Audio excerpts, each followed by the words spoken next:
Vibes Production. Yo, sasa thanks you kulano mafiski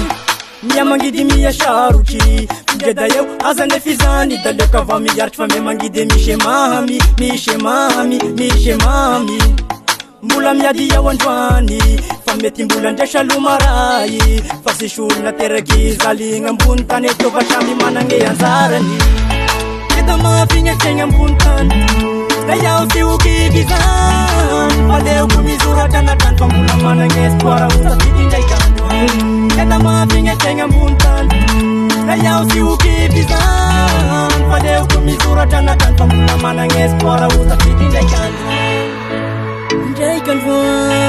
ula uta fiti njay kan fwa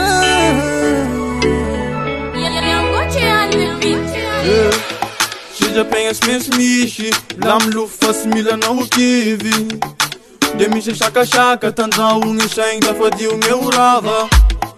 Adi mafi fenga bonitan Vita neemt boek van pitch kachan Afangi manjesh muza penga magvak nge fienga mia sharuti Dana miarte mangidi mieza kumkir fasi zainge shafidi Andrei mulu tafa fenga ba uvau da falia lalandava Gito finta vonge tazi mushami yana ngandala mashuaduni Dema shuchunge mangidi dambula mangatena ikuka nge mamini Gito mafinge fenga mbuntan Na yao si ukibizan Pale ukumizura dana tanpa mula mananges Para utafiti ndaikandwa Keda mafinge fenga mbuntan Na yao si ukibizan Pale ukumizura dana tanpa mula mananges Para utafiti ndaikandwa Ndaikandwa Mula utafiti ndaikandwa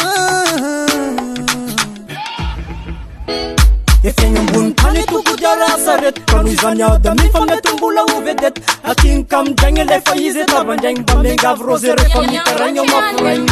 Mafrang mironge mafiyade Ayil kinge na mga vakuwa da mga ve Ayil kinge hulu shachia fashaira Shishilanga nazifa na manema iya Iye zarof kamange kulavlefu Kavala ke mfufa kuraja pa wotetu Anganju raik mole pushe ke machwanda Palie lalandava yena nge tukuruwan Keda mafinge tenga mbuntan Na yao si ukibizan Pale ukumizura dana tanpa mula mananges Para utafiti ndaikandwa Keda mafinge tenga mbuntan